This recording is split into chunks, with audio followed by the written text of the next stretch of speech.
Hello everybody, I'm just back from Islandmageee Cemetery, where we've had the funeral today of Tom Donald. Many of you will know Mabel from church. And so as we've been doing during these days of COVID-19, I'm just going to record a little tribute to him so that those of you who can't have been at the service for various reasons can just remember him. We began today with a short service in the house in 10 Collingwood Drive, where Tom and Mabel have lived for 54 years. And we began by reflecting a little bit on that passage from John chapter 14, where Jesus says, "In my Father's house there are many rooms." And Andrea, one of the daughters, read the very famous poem, "Miss Me, But Let Me Go," before we had some prayers, just committing the family to God's care as Tom began his final journey. We then drove up to Islandmageee Cemetery, where Tom's mother is buried. They've got a family grave there. Thankfully, in this period of rather unsettled weather, we had sunshine, just a few little drops of rain at the beginning.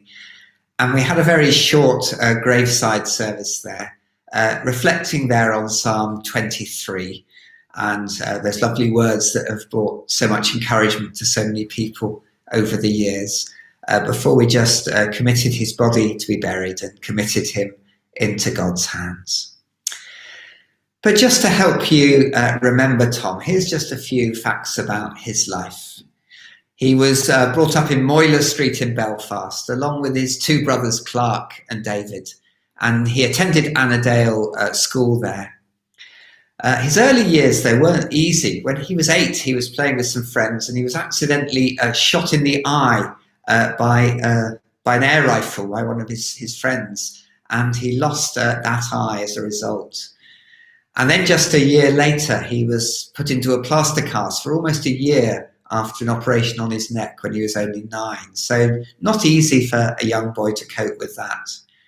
But that didn't really stop him developing his lifelong love that he had for sport. And he started playing football, played that regularly as a child, and indeed began to enjoy all different sports. On leaving school, his first job was working as a mechanic. But very soon after that, he went on to join the family firm Donalds and Sons, who worked down at the docks, tying up the ships when they came in and just operating the boat that took the sailors to shore. And again, he really enjoyed that work. He'd known Mabel for a number of years. They were both children living in the same street together. And they began to go out and got married after only a year on the 23rd of November, 1966. And shortly after the ceremony, they moved to that house in Collingwood Drive, which has been their home ever since. And in the years that followed, their 5 children, Paula, Andrea, Roy, Thomas and Karen, were born, although tragically Thomas only survived for a few minutes after his birth, before he died.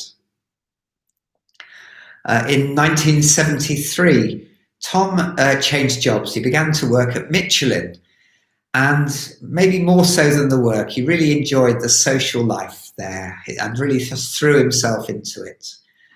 He became a very keen fisherman, and he also became a good golfer and joined the societies around those two sports, and went away for many weekends with his various friends and really enjoyed all the camaraderie there. He also played football for many years with various different groups of friends. From Michelin, he went on to work for Northern Ireland Electric in security.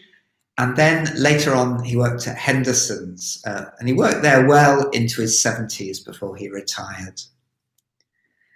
But when he did retire, he took on a new purpose. He actually took up the cooking. He ordered Mabel out of the kitchen and prepared all the food there. And he also very much enjoyed picking up the grandchildren from school, doing the school run. And he even survived once being just knocked down by a car on a zebra crossing there at the school. And he miraculously escaped with just minor injuries. It could have been a lot worse for him. He's also in later years just really enjoyed watching sport on television. He had very much control of the remote control, I gather. He began to support Manchester United, and he also enjoyed 3 trips over to Old Trafford with his grandson, Adam. And thankfully for most of his life, he's been in very good health. But last September, it was discovered that he had lung cancer. And at first, again, he remained fit and healthy, just carrying on as normal. And he was indeed driving right up to the end of March this year. But he did have a fall at Easter, and he had to go into hospital. And although he made it home again, as the weeks went by, he became increasingly confused and agitated. And round about 3 weeks ago, he had to go back into hospital again. And from there, eventually, he was transferred to Somerton Hospice.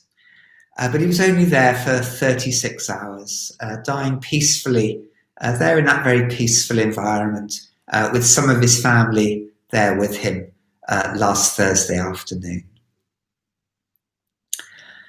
So it's very good just to remember Tom, to remember just the way that he touched people's lives.